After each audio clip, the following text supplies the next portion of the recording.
네, 반갑습니다. 3월 31일 월요일 아침 시황입니다. 자, 3월의 마지막 날이기도 하고요. 4월의 시작을 알리는 그런 날이기도 합니다.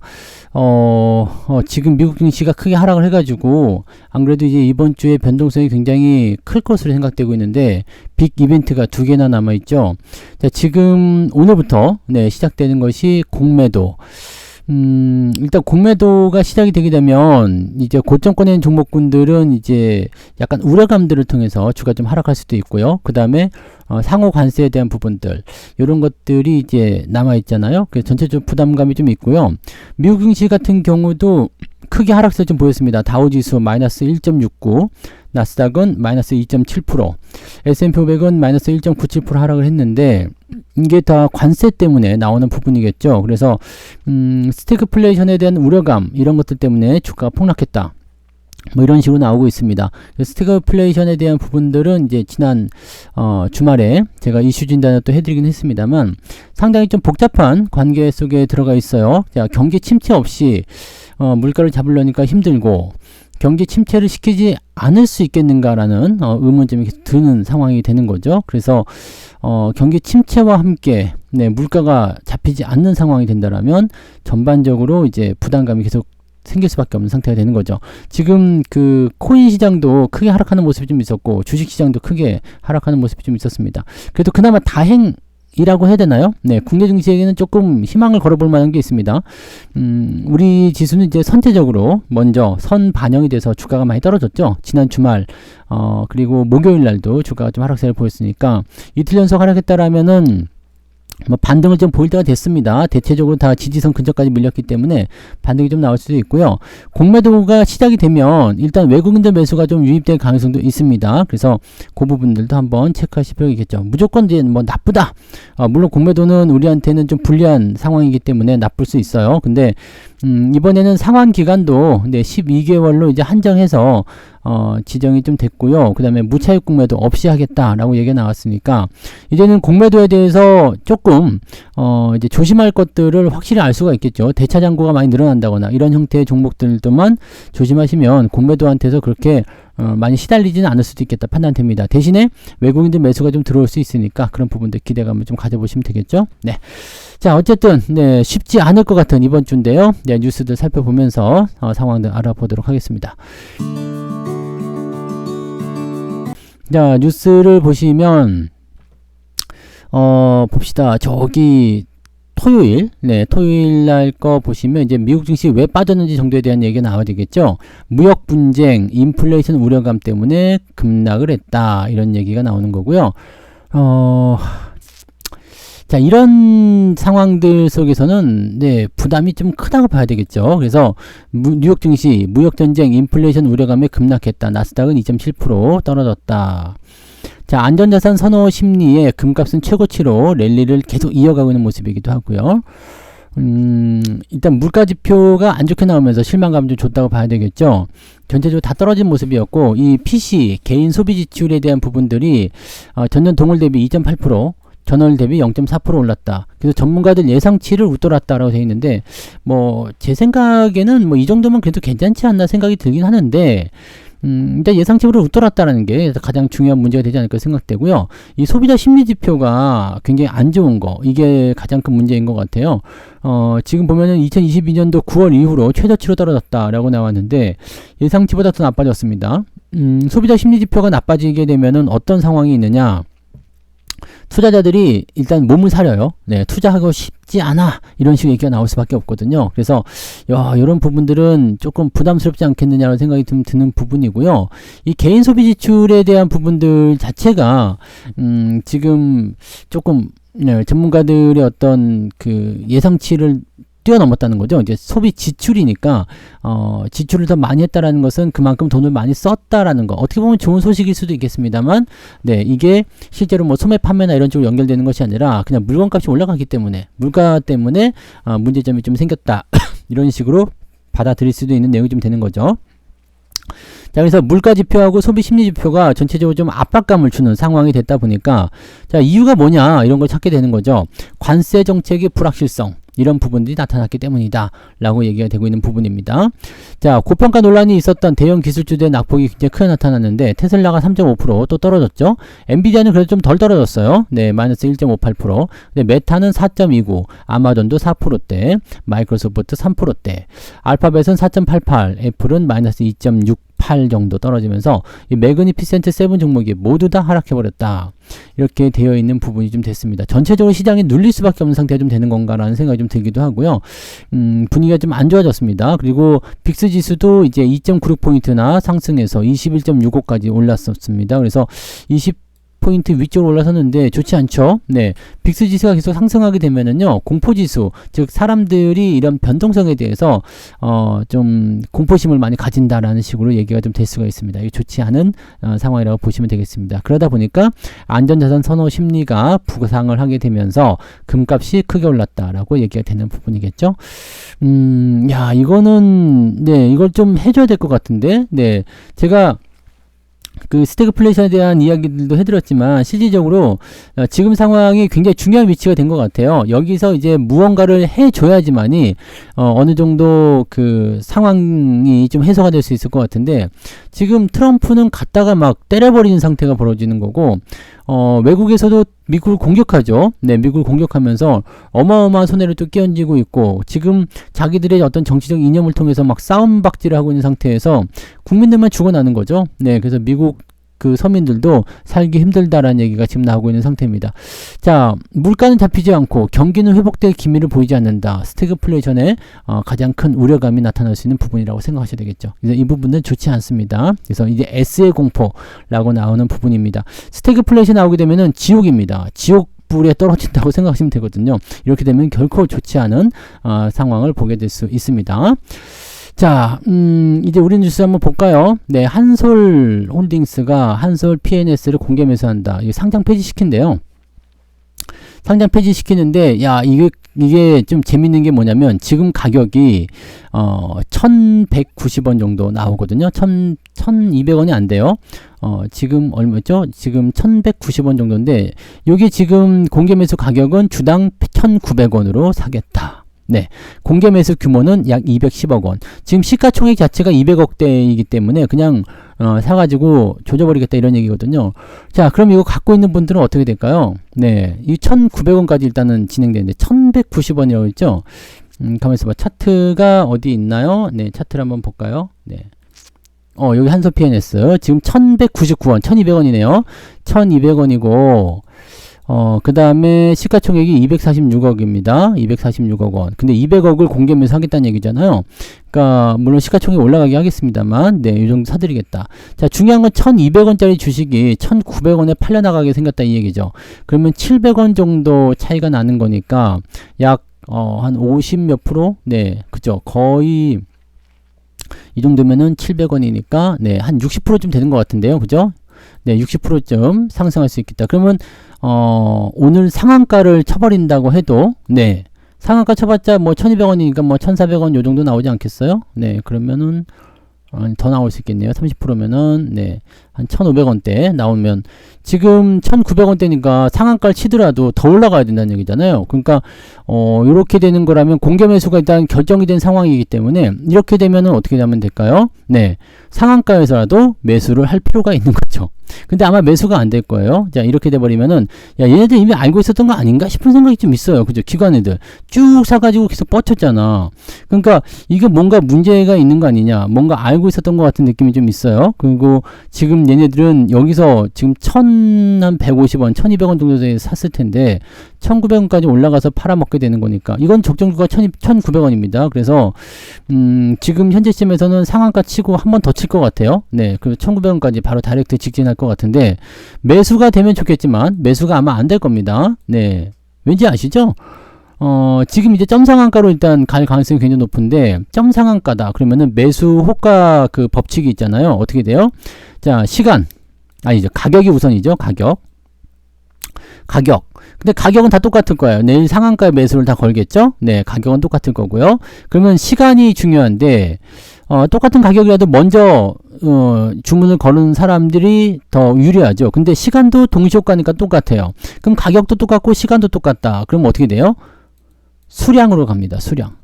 그러면 요 냄새를 맡은 놈들이 뭐 대량으로 집어넣을 텐데 팔리는 물량은 없을 거고요. 사겠다는 사람은 잔뜩 있겠죠. 근데 개인들은 후순위에 밀립니다. 즉 쉽게 예를 들어서 기관이 100만 주를 걸었어. 내가 매수할 거야. 그러면은 개인들은요 100만 주를 매수할 수가 없잖아. 그러니까 뭐 10만 주 사겠다, 뭐 5만 주 사겠다 이렇게 나올 수도 있겠지만은 보세요. 100만 주가 매수가 걸려 있으면 뒤에 쓰는 거야. 100만 주가 다 풀린 다음에 이제 10만 주, 그 다음에 5만 주 이런 식으로 체결이 되는 거거든요. 그러니까 개인들은요 여기 큰 자금들이 들어와 가지고 딱 앞에 서버리게 되면 그냥 계속 뒤로 밀려날 수밖에 없습니다. 매수 못하는 겁니다.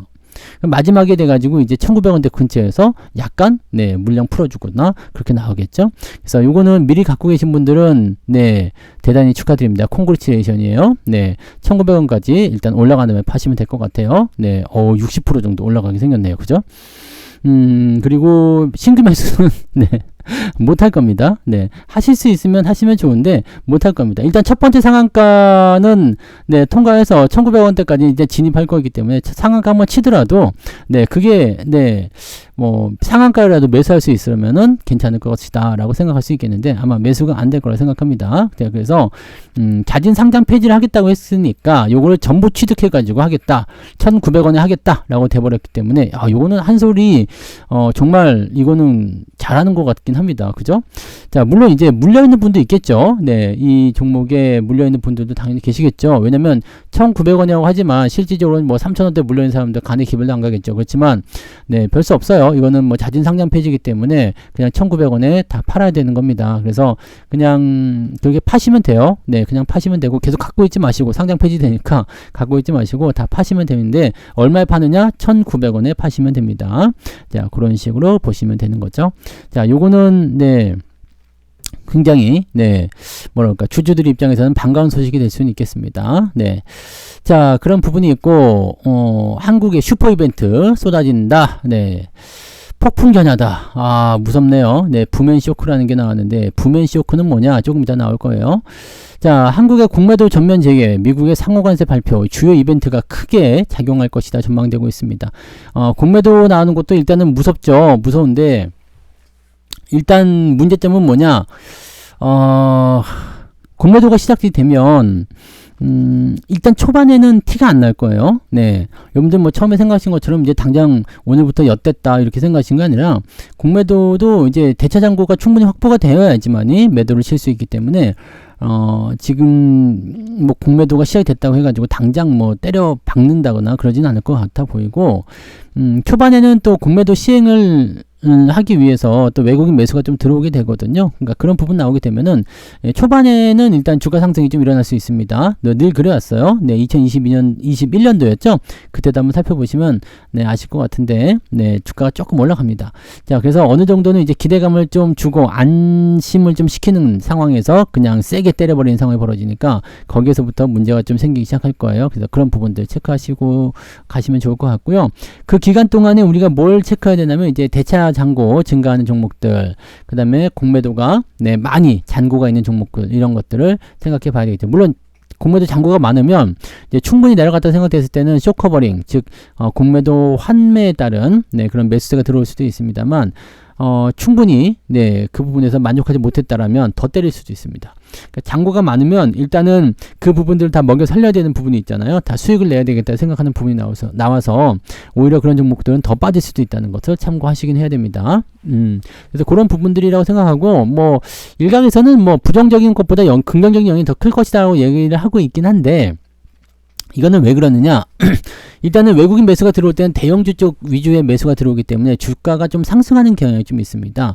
그리고 대형주들이 지금 대부분이 밑으로 자빠져 있는 상태이기 때문에 공매도 공격을 바로 받지 못해요. 그래서 어느 정도는 상승할 수 있는데 전 종목으로 공매도가 확장이 된 상태이기 때문에 단기적으로 많이 상승한 종목들 같은 경우는 세게 맞을 수 있습니다. 변동성이 굉장히 커질 수 있기 때문에 이거는 긍정적이다라고 얘기하기는 조금 애매하지 않겠나 라는 생각이 좀 있습니다. 자, 그 다음에 관세 부과. 이것도 좀 조금 네, 굉장히 시끄러운 부분인데 요 관세에 대한 부분들은 어떻게 나올 것이냐. 미국은 지들 멋대로 그냥 네, 우리가 최고다라는 식으로 얘기를 하고 있는 상태이긴 한데 상대 국가들 입장에서는 아주 좀 이제 난감한 상황이 좀 될 수도 있지 않을까라고 생각됩니다. 그리고 트럼프가 뭐라고 얘기했냐면 일단 관세는 먼저 네, 진행을 시키고 그리고 나서 네, 협상을 하겠다라고 얘기했습니다. 그래서 관세를 먼저 때리고 나서 협상을 들어가는 거기 때문에 관세는 일단 철회되지 않을 것이다. 그 다음에 협상도 없을 것이다. 네, 이렇게 보시면 되겠습니다. 그러니까 4월 2일 이후에 외교 채널이 어떻게 돌아가냐에 따라서 상황이 좀 달라질 수는 있겠죠. 네. 자, 지금 매일경제와 스크래프트 테크놀로지스가 공동 개발한 AI 기반 위험 지수, 즉 붐앤쇼크라는 이 지수 포인트가 있는데 위험 수치는 한국판이 0이고요. 미국판은 19로 기록했대요. 근데 이거는 0으로 될수록 나쁜 거라고 합니다. 네. 0이면 0에서 10이면 현금 비중 축소? 현금 비중 축소면은 좋은 거 아니야? 네. 그 위험 관리가 지금 한국판은 별로 없다라는 건가요? 괜찮다는 건가?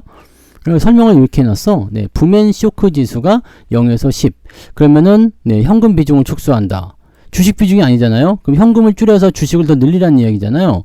11에서 50이면 중립, 그 다음에 51에서 100이면 현금을 확대하라는 얘기니까 미국보다 한국이 더 긍정적이다라고 얘기하고 있는 건데 네. 글쎄 진짠가? 우리나라 증시 굉장히 좀 부담스럽기는 하잖아요. 네. 근데 기대감을 좀 가질 수 있는 것은 이제 선반영을 좀 시켜준 것이 아니냐, 그런 식의 기대감을 좀 생각하는 부분이겠죠. 자, 요거는 조금 애매하다. 좀 더 지켜보긴 해야 되겠네요. 그죠? 네. 그런 부분들이고 그 다음에 이제 뭐 어떤 얘기가 또 나올까요? 공매도 재개되는 모습들, 네, 요거 부분들이 이제 나오는 거고, 자, 여기 이게 더 중요할 것 같죠? 네, 삼성전자, LG에너지솔루션, 에코프로 대차 잔고가 급증했다. 공매도 타깃이 되는가? 라고 되어 있는데, 이거는 28일, 네, 28일 맞죠? 지난 토요일 날 종목 진단 해놓은 거 보시면 될 것 같습니다. 네, 그 부분 체크하시면 되겠고, 공매도 재개 전 대차거래 체결 주식수가 급증했다. 특히 삼성전자, LG에너지솔루션, 에코프로 등 반도체와 2차전지 관련 종목의 대차거래가 집중된 것으로 나타났다 라고 되어 있는데, 이 대차잔고 증가가 반드시 주가 하락으로 이어지는 것은 아니기 때문에 과도한 우려는 경계하라 라고 얘기했습니다. 자, 근데 얘네가 지금 말해주지 않는 것은 뭐가 있을까? 여기 제대로 나왔나 봅시다. 자, 대차거래가 집중된 종목은 삼성전자가 집계됐다 라고 되어 있는데, 삼성전자의 대차잔고는 6조 8천억 원 정도로 가장 많았고요. LG에너지솔루션은 3조 8,900억, SK하이닉스는 1조 5,800억, 뭐 등등등등 이렇게 나와 있다라고 되어 있고요. 대차잔고가 급증으로 해당 종목들의 공매도 타깃이 될 수 있다는 우려가 제기되고 있다. 뭐 이런 것들 자 얘기 다 해드렸습니다. 근데 우리가 여기서 생각할 건 뭐예요? 삼성전자 같은 경우는 대차잔고의 체결이 늘어났지만 상환이 더 크게 늘어났다는 겁니다. 자, 체결도 늘어났지만 상환도 늘어났다는 것은 지금부터 주식을 빌리겠다는 얘기가 될 수도 있겠지만, 네, 주식을 그냥 빌려놓고 때리진 않은 거예요. 대신에 이제 상환한 것이 많았다는 것은 대차잔고가 줄었어요. 오히려 지금 대차잔고 체결이 늘어나긴 했습니다만 잔고가 이제 오히려 줄어드는 상황이 됐습니다. 그러니까 이런 것들도 우리가 알아야 돼요. 대차잔고 체결이 늘어났다, 그냥 이것만 볼 것이 아니라 상환도 많이 했구나 라는 것도 좀 생크를 해야 되는데, 얘들은 지금 그런 거 얘기를 안 하고 있죠. 네, 물론 대차잔고가 급증하면서 이 상환 주수가 뭐 이렇게 크게 늘어나지 않았다, 지금 체결만 많이 늘어났다, 이렇게 되면은 빌린 주식 가지고 뭘 할 것인가라는 어떤 우려감을 좀 생길 수가 있어요. 그래서 이런 부분들은 조금 네, 고민할 필요가 있겠죠. 그래서 자, 지난 28일 날 네, 종목 진단을 꼭 살펴보세요. 그리고 유튜브에서 그 더보기란에 보시면 그 잔고 상황들 보시는 그 링크도 제가 걸어놨으니까 꼭 한 번씩 보시고요. 거기서 보시면은 종목이 어떤 식으로 네, 우리가 공매도와 그 다음에 대차잔고 이런 것들을 확인할 수 있는지를 그 다음에 또 그런 걸 확인해서 어떻게 적용할 수 있는지를 설명해 놨으니까 꼭 한번 보시고요. 무조건 대차잔고가 늘어났다고 해가지고 다 때려 맞는 건 아닙니다. 자, 그래서 일단 빌리는 거야. 대차잔고는 빌리는 거, 그 다음에 공매도 잔고는 일단 때려 놓은 거죠. 그래서 공매도 잔고와 대차잔고는 서로 다른 거니까 그 부분들은 차별성을 두고 꼭 한번 체크하시기 바라고요. 네, 대차잔고가 지금 늘어났다는 것은 일단 위험에 대한 어떤 회피 상황이 될 수도 있고요. 공매도를 준비하는 걸 수도 있습니다. 그래서 일단 경계는 좀 해야 되지만 일단 네, 경계는 하더라도 그것이 지금 당장의 주가 하락으로 이어지진 않는다. 이런 정도로 생각해 보시면 될 겁니다. 네, 그 정도로 한번 보시면 될 것 같아 보여요. 네. 자, 그 다음에, 이것도 한번 봅시다. 자동차 가격이 오를 것 같다. 미국에서 검색이 급증한다. 자, 지금 자동차 관세 때린다라고 해가지고, 뭐 현대차라든지 이런 거 자동차 관련 기업들 많이 내렸었잖아요. 근데 요거 한번 가만히 생각해 볼 필요가 있습니다. 가격이 급증한단 말이에요. 가격이 올라간다는 얘기죠. 자동차 가격이 올라가니까, 왜냐면 관세가 올라가면은 일단 조금 싸다고 생각했었던 자동차들의 가격이 관세만큼 올라가는 거기 때문에 가격이 다 올라가는 겁니다. 자, 이렇게 됐을 경우에는 네, 사람들이 관세를 매기기 전에 자동차를 사는 게 낫지 않겠느냐라고 생각할 수가 있는 거죠. 그래서 미국 소비자가 자동차 매입을 서두르게 됐는데 어떤 것을 많이 샀느냐? 일단 인터넷 검색량이 증가했는데, 자, 현대, 투싼. 네, 미국 구글에서 2025년 현대 투싼에 대한 주간 검색량이 1년 내에 최고치를 나타냈다. 투싼을 좋아하는가 보네요. 그죠? 네. 그래서, 야, 이 정도면은 굉장히, 네, 관심들 많이 가지고 있는 것 같아요. 그 다음에 현대 코나, 그 다음에 기아 소울, 이런 검색량도 1년 내 최고점을 찍었다. 혼다 CRV, 도요타 RAV4, 이거는 잘 모르는 건데, 라브라고 있습니까? 뭐라고 있습니까? 네, 아무튼, 네, 요거는 이제 다른 수입차 모델을 찾아보는 누리꾼도 크게 늘었다라고 되어 있죠. 자, 검색량이, 지금 보통은 이제 4분기, 이제 해가 바뀔 때 차량을 많이 구매하기 때문에 그때 많이 진행되는데, 자, 지금 3월달 검색량이 4분기, 성수기였던 4분기를 웃도는 것은 매우 이례적인 상황이 된다. 자, 그래서 지금 미국 내 자동차 가격이 2,000에서 7,000달러 정도 오를 전망이기 때문에 인상 전에 차량을 구매하려는 수요에 따라서 완성차 업체 매출이 일시적으로 크게 증가할 수 있다는 분석이 나온다. 이것은 뭐냐면 현대차, 네, 현대차의 매출이 지금 크게 증가할 수 있는 상황이 될 수 있다라고 볼 수가 있는 거죠. 지금은 뭐 가격이 지금 300에서 1,000만 원 정도 올라간다 그러면은 이거가 결국 적은 금액이 아니잖아요. 그러니까 미리미리 사야 되겠다라고 생각하는 사람들이 많겠죠. 그러면은 자동차 쪽이 이런 것을 호재로 받아들여서 반등을 좀 해줄 수 있을 것인지도 한번 살펴볼 필요는 있을 것 같아 보이긴 합니다. 그죠? 네, 그런 정도 나오면 좋을 것 같아 보이고요. LS 일렉트릭, 현대 일렉트릭. 자, 지금 전선 관련주들 조정이 계속 길어지고 있어서 주가 눈높이도 하향되고 있다. 이거 더 빠질 것 같은 느낌적인 느낌이 계속 들고 있네요. 자, 대표적인 전선주인 LS 일렉트릭과 HD 현대 일렉트릭의 증권가의 눈높이가 낮아지고 있다. 자, 이제 목표 주가를 낮추기 시작하게 되면은 부담감이 좀 커질 수밖에 없는 상황이 좀 되는 거죠. 그래서 지금 중장기적으로는 뚜렷한 상저하고가 예상되고 있어서 오히려 조정을 매수 기회를 삼아야 된다는 분석도 나오지만 요거를 일단 지금 믿으면 안 될 것 같아요. 네, 왜냐면 고점에서 떨어지고 있기 때문에 상저하고니까 조정을 매수 기회를 삼아라. 이거는 떨어질 때마다 사라는 얘기는 분명 아닐 겁니다. 많이 떨어지고 난 다음에 바닥 잡고 나서 사라는 얘기가 되겠죠. 그래서 요거를 지금 현재 시점에서 잡으시면 안 될 것 같아 보입니다. 자, 아무튼 LS증권은 LS 일렉트릭의 목표 주가를 기존 32만원에서 28만원 낮췄고요. 네, 상승 여력이 좀 좋지 않네요. 현재 주가 수준에 비해서는 높은 가격이지만 상승 여력을 낮췄다라는 것. 증권사들은 현재 가격보다 낮은 목표 주가를 제시하지는 않습니다. 그래서 높은 가격이라고 볼 수 있겠죠. 네, 자, 뭐 아무튼 이런 상황인데 약간은 애매한 것 같아요. 시장 전망치를 밑돌 전망이다. 뭐가요? 실적이 조금씩 다운되고 있다는 얘기가 되는 거라서 조금 애매한데요 라는 식의 좀 나올 수 있을 것 같아요. 미국 시장 프로젝트가 지난해부터 감소하기 시작했다. 실적이 좀 줄어들기 시작하면 주가가 약간 애매해질 수가 있습니다. 그 부분이고요. 자, 신한투자증권은 HD 현대일렉트릭 목표 주가를 50만원에서 48만원으로 낮췄다. 자, 부판관세 불확실성, 데이터센터의 투자 축소 우려가 영향을 미치고 있다라고 얘기를 했습니다.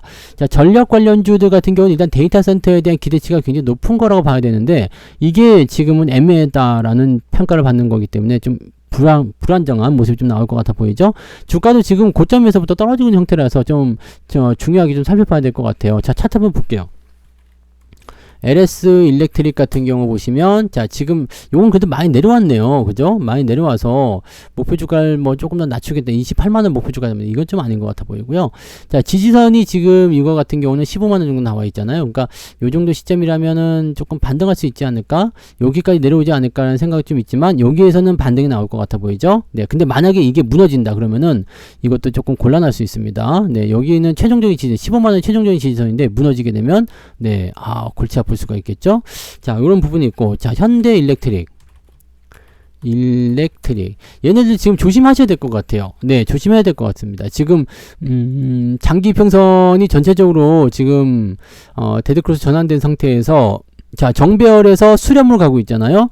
자, 확산과 수렴 우리가 노래로 공부했잖아요. 확산 이후에는 수렴이고, 그 다음에 수렴 다음에 다시 확산인데, 정배열 다음에 수렴이면 다음에는 역배열이 진행됩니다. 그러니까 지금은 역배열이 진행되는 초기 시점이 될 수도 있기 때문에 이거는 지금 주의를 좀 해야 될 것 같아요. 증권사에서 슬그머니 발을 빼는 것 같은 느낌이고요. 외국인들 차익 매도가 계속 나오고 있기 때문에 꾸준하게 하락할 수 있는 가능성이 좀 있습니다. 이 부분들은 비중을 조금 많이 줄이시는 게 좋지 않을까 판단되니까 이 부분 참고하시고요. 네.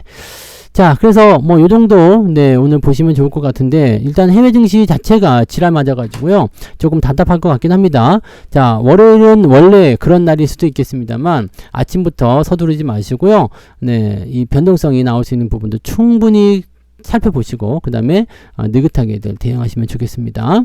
자, 이번 주에는 중국 PMI 지표나 이런 것도 나오고 있다고 하는데, 중국 증시도 지금 썩 좋지 않아요. 네, 지랄 맞죠? 네, 지랄 맞습니다. 그래서 이 미국의 이런 관세에 대한 이야기들이 아주 엿 같은 상황이라고 볼 수도 있는 내용이라서 약간씩들, 네, 주의를 좀 하시면서 가시면 좋겠습니다. 자, 보다 많은 이야기들은, 네, 오늘 아침 무료 방송에서 또 진행해 보도록 하죠. 네, 무방 9시 시작합니다. 네, 9시 무방에서 뵙겠습니다. 자, 식사들 맛있게 하시고요. 네, 지금은 다 식사하셨나요? 이따가 9시 무방에서 반갑게 또, 이 시장 변동성에 대해서 또 기적적으로 주가 올라갈지 모르잖아요. 그러니까, 네, 무방에서 또 많은 이야기 하도록 하겠습니다. 이따가 뵐게요. 고맙습니다.